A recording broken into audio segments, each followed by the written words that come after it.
చాలా స్పష్టమైనటువంటి ప్రకటనలు కాంగ్రెస్ పార్టీ చేస్తోంది. తర్వాత 2009 ముందు ఎన్నికల ముందు తెలుగుదేశం పార్టీ చేసింది. అన్ని రాజకీయ పార్టీలు దీనికి సరైన నిన్నగాక మొన్న ఇది జరిగేటువంటి ముందు కూడా ఇక్కడ జరిగినటువంటి శాసనసభాపక్ష సమావేశంలో ఏకవాక్య తీర్మానం చేశారు. అందరూ కూడా దీన్ని మెంటల్ గా ప్రిపేర్ అయి ఉన్నారు కదా. ఇది జరుగుతుంది అయినా అంటే అందరూ చెప్తున్నారు కానీ జరగదు అనేటటువంటి ఏదో ఒక చోట ఒక చిన్న నమ్మకం ఉందండి. అందుచేత మీరు ఆశ్చర్యపోయారు. జరగదు అని కాదండి. మాకు ఒక సెకండ్ ఎస్ఆర్సీలో చేసి ఆంధ్రప్రదేశ్ జరిగిన తర్వాత ప్రజలకు అభీష్టం మేరకు జరుగుతుందని అనుకున్నాం తప్పించి ఇప్పుడు ఎట్లా జరిగిందంటే రాత్రి ఒక మనిషికి ఇచ్చిన నిమ్మరసం ఒక జాతికి ఇచ్చిన కాలకోట విషయంలాగా అయిపోయింది. అక్కడ హోమ్ మినిస్టర్ గారు ఇచ్చిన స్టేట్మెంట్ పిడుగుపాటులాగా అయిపోయింది. తుండిపడింది. హైదరాబాద్ ప్రజలు మాత్రం తుండిపడ్డారు. రాత్రి మొత్తం నిద్ర లేకుండా బీచ్తో ఇప్పుడు కూడా సమాజం ఇంకా సెటిల్ కాని పరిస్థితి వచ్చింది. ఆ రోజు ఆంధ్ర రాష్ట్రం తమిళనాడు నుంచి విడిపోయినప్పుడు ఎవరైతే తమిళనాడు నాయకుడు ఎట్లయితే తెలుగు జాతితో ఆడుకున్నాడో తెలుగు నాళ్ళతో ఆడుకుని చిన్నభిన్నం చేశాడో అదే పరిస్థితి ఇప్పుడు మళ్ళీ అదే తమిళ నాయకుడు అర్ధరాత్రి పూట ఒక పిడుగుబాటు లాంటి వార్తను ప్రకటించి జాతి మొత్తాన్ని చిన్నభిన్నం చేసే పరిస్థితుల్లోకి నెట్టేసేసి అసలు ఎవరికి చెప్పుకోవాలి ఏం చెప్పుకోవాలి తెలియని పరిస్థితిలో ఉదయం వరకు మేము అట్లాగే ఉన్నాం. ఉదయం వరకు మాకు అండగా నిలబడిన దాన నాగేంద్ర ముఖేష్ అట్లాగే ఎమ్మెల్యేలు అందరూ ఏదో మాకు ఉండారు అని మేము ధైర్యంతో ఉన్నాం. 12 గంటలు వచ్చిన తర్వాత మీకు అభద్రతా భావం ఉంది. పూర్తిగా అభద్రతా భావం. గత 29వ తారీఖు నుంచి ఇప్పుడు చూసినా కూడా తెలంగాణ రాష్ట్ర సంపద పార్టీ వచ్చిన తర్వాత వాళ్ళు మాట్లాడుతున్న భాష, వాళ్ళ విధానం, వాళ్ళు కవింపు చర్యలు చూసినా కూడా మాకు మేము ఉండాము అని చెప్పి మాకు ఎవరో కూడా ఒక నాయకుడిగా మా గురించి మాట్లాడినారు. మొన్నటికి మొన్న మున్సిపల్ కార్పొరేషన్ ఎలక్షన్లో ఓట్ల కోసం వచ్చారో తప్పించి మేమున్నాం, మేము భద్రత ఇస్తామని ఇది ఇప్పటి వరకు దాని గురించి ఎవరు మాట్లాడినారు లేరండి. వీళ్ళ ఓట్లు అన్నట్టు రాంబాబు గారు ఇదే ప్రశ్న మీకు కూడా వేస్తున్నాను. నిన్న మొన్నటి వరకు అందరూ కూడా అన్ని రాజకీయ పార్టీలు ఇంచుమించుగా ఏకాభిప్రాయాన్ని వ్యక్తం చేశాయి. మీరు కూడా ఏకవాక్య తీర్మానాన్ని ఇచ్చారు. ఇప్పుడు మీరు మాట్లాడుతున్నటువంటి మాటలకి 2-3 రోజులు 4 రోజుల క్రితం, నెలల క్రితం, వారం రోజుల క్రితం మాట్లాడినటువంటి మాటలకి చాలా వ్యత్యాసం ఉంది. అంటే మనందరం కూడా తెలంగాణకి సుముఖంగానే ఉన్నాం, మాకు అభ్యంతరం లేదని చెబుతూ వెళుతూ ఉంటే మన పబ్బము గడుపుకోవచ్చు. వాళ్ళ పై వాళ్ళు ఎలాగో ఇవ్వరు అనేటువంటి ధైర్యంతో చెప్పినటువంటి మాటలా, లేకపోతే మీరు నిజంగా విశాలాంధ్ర కావాలి, సమగ్రమైనటువంటి సమైక్యాంధ్ర కావాలని మొట్టమొదటి నుంచి మీ పార్టీలో మీ గొంతు వినిపించారా, మీకు చెప్పారా, మీ అధిష్టానానికి తెలియజేశారా? ఇప్పుడు అది చెప్తాను ఉన్నామని రాష్ట్రం మన కాంగ్రెస్ పార్టీలో భిన్న స్వరాలు ఉన్నాయి.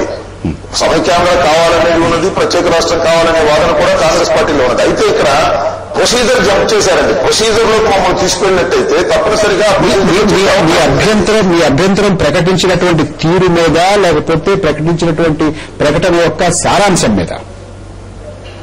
రెండింటి మీద ఉందండి. అభ్యంతరం ప్రకటించే ముందు ఒకవేళ ఒక తీరు, ఒక క్రమాన్ని పాటిస్తూ మమ్మల్ని కన్విన్స్ చేస్తూ తప్పనిసరి పరిస్థితుల్లో ఇలాంటి ప్రత్యేక రాష్ట్రం ఇవ్వవలసి వస్తున్నది, కారణాలు ఇవి అని చెప్పిన తర్వాత మేము సాటిస్ఫై అవకాశం కూడా ఉన్నది. ఆ కారణాలు మీ రాష్ట్ర పార్టీ అధ్యక్షుడు ఢిల్లీ వెళ్లారు, వారితో చెప్పారు. మీ ముఖ్యమంత్రి గారు ఢిల్లీ వెళ్లారు, వారితో చెప్పారు. వారిద్దరు ఆమోదం తీసుకున్నట్టుగానే ఉంది. వారిద్దరూ కూడా కోర్ కమిటీ సభ్యులతో మాట్లాడారు, వాళ్ళంతా చర్చించుకున్నారు. వారితో మాట్లాడిన తర్వాత రాత్రి చేసినటువంటి ప్రకటన ఇది. ఇప్పుడు ఇది కేవలం ఇది ప్రజల సమస్య అండి. ఇది పార్టీలో ఏదైనా పోస్టులో మంత్రివర్గము లేకపోతే ఇంకోటి అయితే అది ఏదో కొంతమందికి సంబంధించినటువంటి అంశం. ఒక రాష్ట్ర విభజన అనేది అన్ని ప్రాంతాలకి సంబంధించినటువంటి విషయం, అంతర ప్రజలకి సంబంధించినటువంటి విషయం. ప్రజల్ని కన్విన్స్ చేయవలసినటువంటి అవసరం ఉన్నది.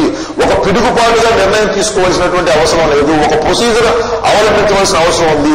ఈ ప్రొసీజర్ ని అవలంబిస్తామని గతంలో అనేక సందర్భాల్లో కేంద్ర ప్రభుత్వం అధిష్టానం వరకు చెబుతూ వచ్చింది. ఆ చెబుతూ వచ్చిన దాన్ని మేము నమ్మడం జరిగింది. ఒకసారి ఆ ప్రొసీజర్ ని జంప్ చేయవలసిన అవసరం లేదు. కేవలం ఎందుకు జంప్ చేశారు? కేసీఆర్ గారి ప్రాణాలను కాపాడటం కోసం మాత్రమే జంప్ చేసినట్టుగా కనిపిస్తా ఉన్నది. ఇది అప్రజాస్వామికమైనటువంటి విధానం. ఈ విధానాన్ని గౌరవించవలసిన అవసరం లేదనేటువంటి భావన రాష్ట్రంలో ఉన్నటువంటి రెస్ట్ ఆఫ్ తెలంగాణ తెలుగు ప్రజానీకానికి అందరికీ కలుగుతా ఉన్నది. మీరు రాజీనామా చేశారు. మీ పార్టీలో ఉన్నటువంటి చాలా మంది ఎంపీపీలు రాజీనామా చేశారు, మున్సిపల్ చైర్మన్ రాజీనామా చేస్తున్నారు, కౌన్సిలర్లు రాజీనామా చేస్తున్నారు, అలాగే మేయర్ రాజీనామా చేస్తున్నారు, ఎమ్మెల్యేలు, ఎమ్మెల్సీలు, ఎంపీలు అందరూ రాజీనామా చేస్తున్నారు. రాజీనామా చేయడానికి కారణం ఏమిటి? 1, 2 రాజీనామాలు చేసి ఏ లక్ష్యం సాధిద్దామని చేస్తున్నారు? రాజీనామాలు చేయడం ద్వారా పార్టీ మీద, ప్రభుత్వం మీద ఒత్తిడిని పెంచడం అవుతుంది. దేనికోసం ఒత్తిడి? ఏం చేయమంటారు? మీ పార్టీని కేంద్ర ప్రభుత్వాన్ని ఏం చేయమంటారు? నిన్న చిదంబరం గారు ఒక్క నిమిషం నిన్న చిదంబరం గారు చేసినటువంటి ప్రకటనని ఉపసంహరించుకోమంటారా? మీ కాంగ్రెస్ వర్కింగ్ కమిటీ సభ్యులు, సీనియర్ కాంగ్రెస్ నాయకులు, వెంకటస్వామి గారు అధిష్టానం ఒక బాణం వదిలింది, కేంద్ర ప్రభుత్వం ఒక బాణం వదిలింది, ఆ బాణం తిరిగి వచ్చేటటువంటి ప్రశ్న లేదు అని అన్నారు. కేంద్ర ప్రభుత్వాన్ని నిన్న చేసినటువంటి ప్రకటన ఉపసంహరించుకోమనేటువంటి దాని ఒత్తిడి ఉపసంహరించుకోవచ్చండి, తప్పేంటి? ప్రొసీజర్ బీబీ ఇనిషియేటెడ్ అన్నారు, దాని మీద ఉపసంహరించుకోవచ్చు, మన అందరితో చర్చలు జరపవచ్చు, చర్చలు జరిపిన తర్వాత మనం ఒక నిర్ణయానికి రావచ్చు. ఒకటేంటంటే ఒత్తిడి తీసుకురావడం ఒకటి, అలా రాజీనామాలు చేయకపోతే మా ప్రాంతంలో ప్రజలు మమ్మల్ని ఊరుకునే పరిస్థితి లేదు. ఇక్కడ ప్రజాస్వామ్యంలో ప్రజలు ఆ రకమైనటువంటి భావోద్వేగం ఉందా? ఆ రకమైనటువంటి కోరిక ఉందా? ఖచ్చితంగా ఉందండి. లేకపోతే ఇంతమంది ఒకే ఒక విషయాన్ని ప్రభాకర్ గారు, ఇంతమంది శాసనసభ్యులు, ఇంతమంది పార్లమెంటు సభ్యులు పదవులకు రాజీనామా చేయడానికి ముందుకు వస్తున్నారు అంటే ఎంత ఒత్తిడి వస్తారు చెప్పండి? కేవలం వాళ్ళ ఇష్ట ప్రకారం రాదు కదా, ఎంతో ఒత్తిడి ఉండబట్టే పదవులకు రాజీనామా చేయడానికి ముందుకు వచ్చారు. ఒక్క క్షణం రాంబాబు గారు, లలిత్ గారు, ఏం జరుగుతుంది ఇక్కడ? గత 50 సంవత్సరాలుగా ఈ రాజకీయ పార్టీలన్నీ రాజకీయంతో ఆడుకున్నాయి. ఇప్పుడు అదే రాజకీయ పార్టీలు ఆడుకుంటుంది. కాబట్టి వీళ్లు ప్రజల్లో నమ్మకాన్ని కోల్పోయారు. ఫస్ట్ ఇక్కడ ఒకరినొకరిని మోసం చేసుకుంటూనే వస్తున్నారు. గత రాత్రి ఇచ్చిన ప్రకటన కూడా రాంబాబు గారు అన్నటువంటి మాట ఒక్క మాట దాని గురించి మీ వ్యాఖ్య కావాలి నాకు. రాంబాబు గారు ఏమంటారంటే ఇంతమంది 112 మంది శాసనసభ్యులు, 40 మంది శాసన మండలి సభ్యులు పార్టీలకు అతీతంగా రెండు ప్రాంతాల నుంచి రాజీనామా చేస్తున్నారంటే కింద నుంచి చాలా ఒత్తిడి ఉంటేనే గానీ ఆ రకమైనటువంటి రాజీనామా చేసేటటువంటి పరిస్థితి ఉండదని అంటున్నారు. ఇక్కడ మీకేమనిపిస్తుంది? ఇక్కడ మీరు ఎస్కే యూనివర్సిటీలో చూస్తున్నారు, నాగార్జున యూనివర్సిటీలో చూస్తున్నారు, ఆంధ్ర యూనివర్సిటీలో చూస్తున్నారు, విద్యార్థులందరూ కూడా బయటకు వస్తున్నారు, మాట్లాడుతున్నారు. సెల్ టవర్లు మొన్నటి వరకు తెలంగాణలో ఎక్కినట్టుగా వీళ్ళు కూడా సెల్ టవర్లు ఎక్కుతున్నారు. ఇక్కడ వీళ్ళు ఒకటి గమనించటం లేదు సార్. కాంగ్రెస్ పార్టీ ఏం చెప్పిందంటే ప్రక్రియ ప్రారంభిస్తాము అని చెప్పింది. ఎప్పుడు ప్రారంభిస్తాము, ఎప్పుడు ముగింపిస్తామని చెప్పలేదు. అదొకటి వాళ్ళు పరిగణనలో తీసుకోవాలి. ఇక్కడ ప్రధానంగా తెలంగాణ ఒకవేళ వస్తే హైదరాబాద్ వెళ్లిపోతుందనే బాధ వీళ్ళందరిలో ఉంది. ఈ హైదరాబాద్ అనేది వెళ్లితే ఇప్పుడు ఇన్వెస్ట్మెంట్స్, వ్యాపారాలన్నీ చేసుకుంటూ ఉన్నారు.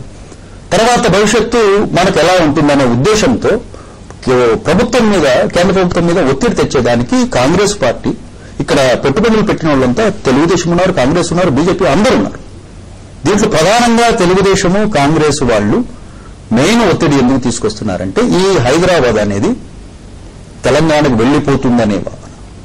కానీ ఇక్కడ వీళ్ళు ఈ రాజకీయ పార్టీలు ఇచ్చే ప్రకటనలు రాజకీయ పార్టీలే నమ్మవు. జనానికి ఎన్నో ప్రకటనలు ఇస్తున్నారు, ఏమీ చేయటం. మేనిఫెస్టోలో మీరందరూ లక్ష్యం పరిమితమైన ఇక్కడ టీఆర్ఎస్ వాళ్ళు కూడా ఒక రాజకీయ పార్టీ చేసిన దాన్ని నమ్మి వాళ్ళు విరమించుకున్నారు. లలిత్ గారు, వీరందరి లక్ష్యం కూడా చాలా పరిమితమైందంటారా? పరిమితమే సార్. నరేంద్ర గారు, ఇప్పుడు ఇక్కడ ఏంటంటే ఒక్క విషయం మీరు కూడా ఆలోచించారు, మీరు కూడా రాజీనామా అంటున్నారు, మీ నియోజకవర్గం గురించి, మీ జిల్లా గురించి, అక్కడ ఉన్నటువంటి ఒత్తిడి గురించి మీరు కూడా మాట్లాడారు కదా. మీరు రాజీనామా చేసినటువంటి కారణం ఏమిటి? రాజీనామాకి లక్ష్యం ఏమిటి?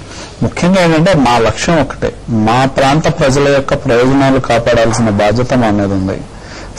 మా ప్రాంత ప్రజానీకం సమైక్య ఆంధ్ర కోరుకుంటూ ఉద్యమించే పరిస్థితులు. ఎందుకంటే రాత్రి చిదంబరం గారు చెప్పినట్టు 11-12 ఆయన ప్రెస్ మీట్ పెడితే ఉదయం లగంగంలో ఏ విధంగా అక్కడ విద్యార్థుల్లో కానీ వివిధ వర్గాల్లో మొన్నటి వరకు తెలంగాణలో ఏ విధంగా వచ్చిందో ఇవాళ కూడా అదే పరిస్థితి ఆ ప్రాంతాల్లో నెలకొని ఉంది.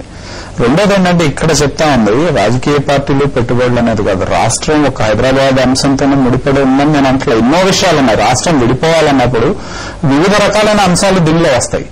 వాటన్నిటి ఒక్క హైదరాబాద్తోనే ముడిపడి ఉంది. రాష్ట్రం ఉండటం, విడిపోవడం అనేది వారు చెప్పే వాదంతో నేను ఏకీభవించను. ఎన్నో సమస్యలు ఉన్నాయి. ఎందుకంటే ఇక్కడ ఒక ఆంధ్ర వాళ్ళు, రాయలసీమ వాళ్ళు లేరు. ఆ రోజుల్లోనే బయట రాష్ట్రాల నుంచి వచ్చిన వాళ్ళు ఉన్నారు, ఇక్కడ స్థిరపడిన వాళ్ళు ఉన్నారు, బయట దేశాల నుంచి వచ్చిన వాళ్ళు ఉన్నారు, ఎంతోమంది ఉన్నారు. ఇక్కడ పెద్ద పెద్ద మల్టీనేషనల్ కంపెనీస్ ఉన్నాయి.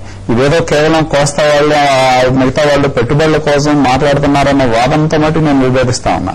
ఇక్కడ రాష్ట్ర విభజన ముఖ్యంగా ఏంటంటే ఇక్కడ తెలంగాణకు సంబంధించిన ప్రాసెస్ మేము ఇనిషియేట్ చేస్తా ఉన్నాం. ఎందుకంటే కేంద్ర ప్రభుత్వ పరిధిలో అంశం అది. రాష్ట్రాల విభజన కానీ ఏదైనా కానీ ఇక్కడ అర్థం చేసుకోవాల్సింది.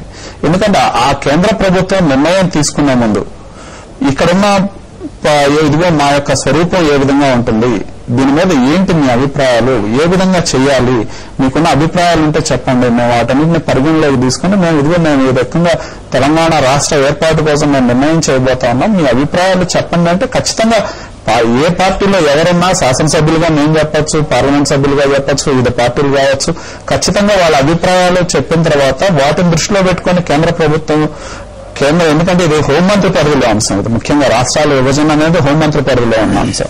అటువంటి నిర్ణయం కనుక చెప్పుంటే ఖచ్చితంగా ఇవాళ ఈ సమస్య ఉండేది కాదు. ఎందుకంటే ఏదో అర్ధరాత్రి ప్రకటించడం మన మీద పిడిగిపడినట్టు రాత్రికి రాత్రి ఆందోళన అనేది సహజం. ఏ ఉద్యమానికైనా తెలంగాణ రాష్ట్ర సమితి ఏర్పడిందే ప్రత్యేక తెలంగాణ కోసం ఏర్పడిన పార్టీ అది.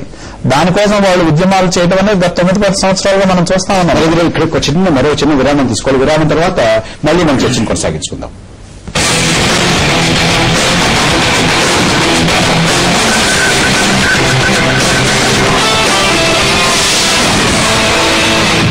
ఆకలి వస్తుంది. Dinner ready. Sharma aunty dinner ఏర్పాట్లు భారీ ఎత్తున జరుగుతున్నాయి. ఏం జరుగుతుంది ఇక్కడ? నీకోసం వంట చేస్తున్నావు అంటే తప్పక ముందు నువ్వు ఇక్కడి నుంచి వెళ్ళు. నువ్వు ఎలా చిక్కిపోయావో చూడు.